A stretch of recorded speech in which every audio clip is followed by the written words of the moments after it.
बहुत समय पहले की बात है। यूरोप महाद्वीप के जर्मनी देश में हस्बैंड और वाइफ रहा करते थे। दोनों का एक दूसरे के सिवा और कोई नहीं था। शादी के कई वर्षों उपरांत भी उनकी कोई संतान नहीं हुई।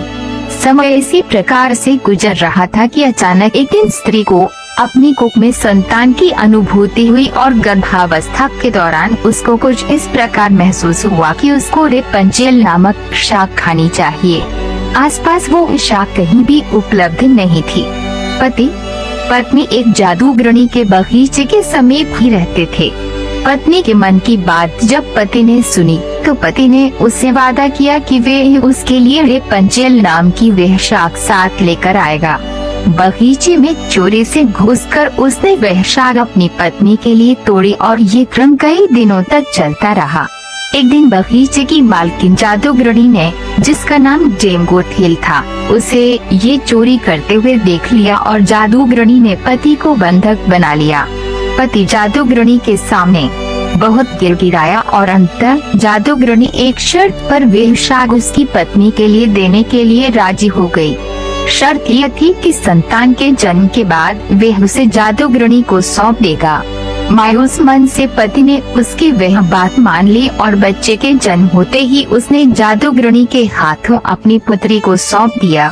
जादूगरनी ने अत्यंत मनोयोग से उसकी पुत्री का पालन पोषण किया और उसका नाम उसी शाक के नाम पर रेपंजेल रखा।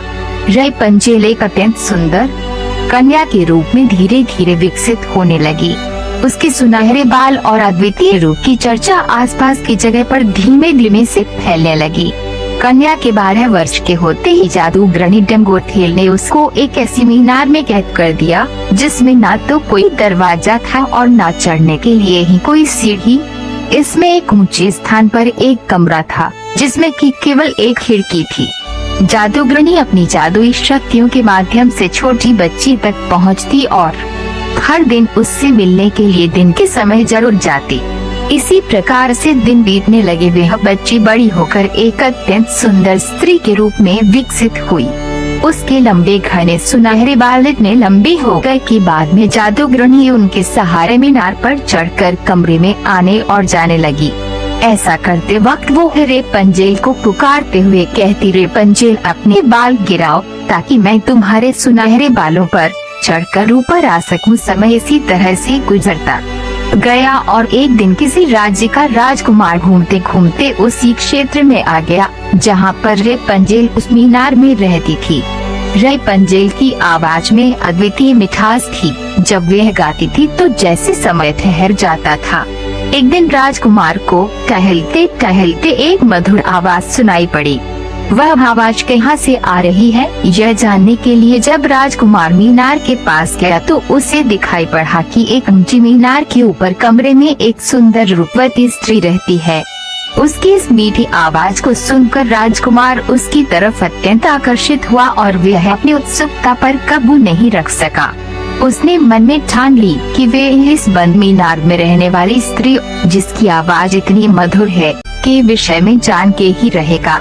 एक दिन जब दिन के समय जादूगरनी रेपंजेल से मिलने के लिए आई तो उसने जादूगरनी को वह शब्द कहते और बालों के जरिए ऊपर चढ़ते हुए देख लिया। राजकुमार ने इसी प्रकार जब रात के समय रेपंजेल को पुकारा तो उसने उसे आने के लिए मीनार के सहारे अपने बालों को लटका दिया।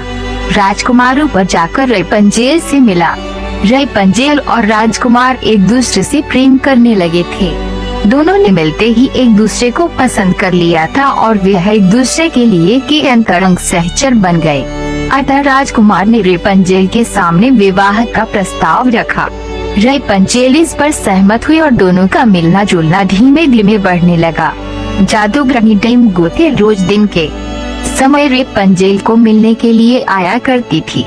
राजकुमार और रेपंजेल ने मिलकर एक योजना बनाई कि राजकुमार द्वारा दिए गए रेशम से रेपंजेल एक सीढ़ी बनाएगी जिससे कि वे दोनों उस जगह से भाग सकें। रेपंजेल की मूर्खता के कारण जादूगरनी डेमगोथेल को राजकुमार के रेपंजेल के पास आने और उसके गर्भवती हो जाने का पता चल गया। जादूगरनी डेमगोथेल ने रेपंजेल को मीनार से बाहर निकाल दिया और जंगली जानवरों के बीच से जंगल में विचरने को अकेला छोड़ दिया और वह स्वयं उस मीनार के कमरे में जाकर छुप गई। राजकुमार के चढ़ने के लिए उसने रेपंजेल के बालों को काटकर उन्हें मीनार से बाहर लटका दिया ताकि राजकुमार ऊपर चढ़ सके और उसे कोई शंका न हो। जब राजकुमार रेपंजेल से मिलने के लिए उस रात आया तो रेपंजेल की जगह जादूगरनी को पाकर वह भयभीत हो गया और मीनार से कूद पड़ा, जिससे कि नीचे पड़े कांटों से उसकी दोनों आँखों की रोशनी चली गई। जब राजकुमार नीचे गिरने लगा उसके हाथ में रेपंजेल के कटे हुए बाल आ गए और रेपंजेल की लंबी बालों की लट राजकुमार के साथ ही नीचे गिर गई। नीचे उतर पाने का कोई अन्य तरीका न होने के कारण जादूगरनी डेमगुथेल उस मीनार में फंस गई और अंततः मृत्यु को प्राप्त हुई। अपनी आँखों और अपनी प्रेमिका को खो देने के बाद राजकुमार निराश होकर अंधा होकर जगह जगह भटकने लगा। कई महीनों तक इस प्रकार भटकने के पश्चात वह उस क्षेत्र में जा पहुंचा जहां पर रेपंजेल बस चुकी थी।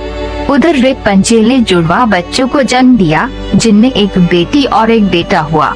इसी तरह कुछ समय तक एक दूसरे की विछोह में रहने के बाद अंततः दोनों उसी राज्य में एक स्थान पर मिले और उनके मिलन से चमत्कार स्वरूप राजकुमार की दृष्टि वापस आ गई और रेपंजेल के लंबे सुनहरे बाल उसको वापस मिल गए और दोनों ही खुशी अपना जीवन साथ में बिताने लगे।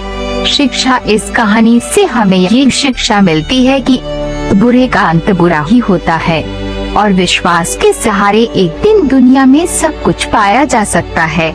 जिस तरह जादूगरनी गलत नियत से रेपंजेल को इतने साल कैद में रखती है, एक दिन उसे इसका दंड मिला और वह मारी गई। रेपंजेल ने बचपन से उम्मीद लगाई हुई थी कि उसे दिन कोई बचने आएगा, उसकी खुशहाली भरी जिंदगी होगी। एक दिन उसके इस विश्वास को भगवान ने पूरा।